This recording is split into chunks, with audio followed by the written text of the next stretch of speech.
In the high-octane world of Formula One, the fiercest rivalries often emerge not between opposing teams, but within the same garage. Teammates, armed with identical machinery, frequently find themselves in intense battles, leading to some of the sport's most notorious feuds.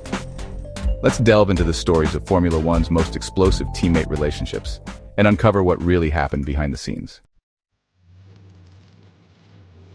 One of the most iconic rivalries in Formula One history is the one between Ayrton Senna and Alain Prost at McLaren during the late 1980s. Both drivers were in peak form and their partnership was expected to dominate the sport. But their personalities couldn't have been more different. Senna was emotional, aggressive, and driven by passion. Prost, on the other hand, was calm, calculated, and methodical. While they brought the team immense success, it came at the cost of harmony. Tensions peaked at the Japanese Grand Prix in 1989 when both drivers collided with the championship on the line. Senna's disqualification after the race handed the title to Prost. This wasn't just a battle for a trophy, it was personal, and it became one of the most controversial moments in Formula One history. Jump forward to the 2010s and a similar dynamic emerged at Mercedes with Lewis Hamilton and Nico Rosberg. What began as a childhood friendship quickly turned into one of the sport's most bitter rivalries. With Mercedes delivering a dominant car, both drivers found themselves fighting for world championships. At first, the tension simmered beneath the surface, but by 2014, it began boiling over. The Bahrain Grand Prix that year saw both drivers battling wheel to wheel in a stunning display of skill and determination. However, their relationship deteriorated rapidly. By 2016, it reached a breaking point at the Spanish Grand Prix, where a first-lap collision between the two took them both out of the race.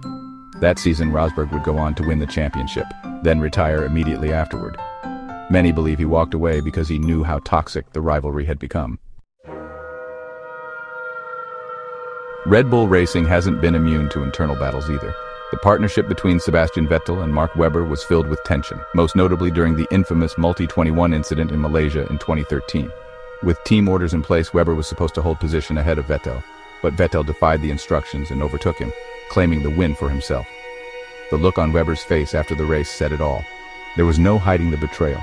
From that point on, the relationship was strained beyond repair, and it became clear that Red Bull had a serious internal problem. Max Verstappen, Red Bull's current star, has also had his fair share of teammate troubles. His aggressive driving and rising status within the team created friction with Daniel Ricciardo. Although the two shared some good moments, Ricciardo eventually decided to leave the team, citing the growing imbalance in how both drivers were treated. After Ricciardo's departure, Red Bull struggled to find a consistent partner for Verstappen. Pierre Gasly was promoted but failed to keep up, leading to a mid-season demotion. Alex Albon followed but faced a similar fate. These moves showed that Red Bull was clearly building their team around Verstappen, and that being his teammate was becoming one of the toughest jobs on the grid. Back in the 1980s, Williams also dealt with one of the most hostile partnerships in the sport's history. Nelson Piquet and Nigel Mansell were both world-class drivers, and neither was willing to play second fiddle. Their rivalry was more than just on-track battles, it was personal. Piquet was known for his sharp tongue and didn't hold back when it came to insulting Mansell publicly. Despite winning the Constructors' Championship together, their feud made it nearly impossible for the team to function as a cohesive unit. The animosity was so intense that their success felt like a miracle given the constant internal warfare. Another rivalry that ended in heartbreak was between Gilles Villeneuve and Didier Pironi at Ferrari in 1982. During the San Marino Grand Prix, Villeneuve believed the race order was set and that both drivers would hold position. But Pironi had other plans and overtook Villeneuve late in the race to steal the victory. Villeneuve felt betrayed and vowed never to speak to Pironi again. Tragically, Villeneuve died in a crash just 2 weeks later, and the two never reconciled. It's one of the most emotional stories in F1's history, a reminder that these rivalries have real human consequences.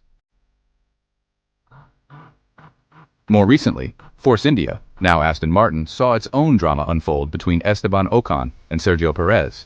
As a midfield team fighting for every point, tensions were always high. But these two drivers took it to another level. They clashed multiple times on track during the 2017 season, culminating in a dramatic collision at Spa-Francorchamps. Team management had to step in and impose strict rules to prevent further incidents. Their rivalry made it clear that even outside of the title fight, teammate tension can derail a team's progress.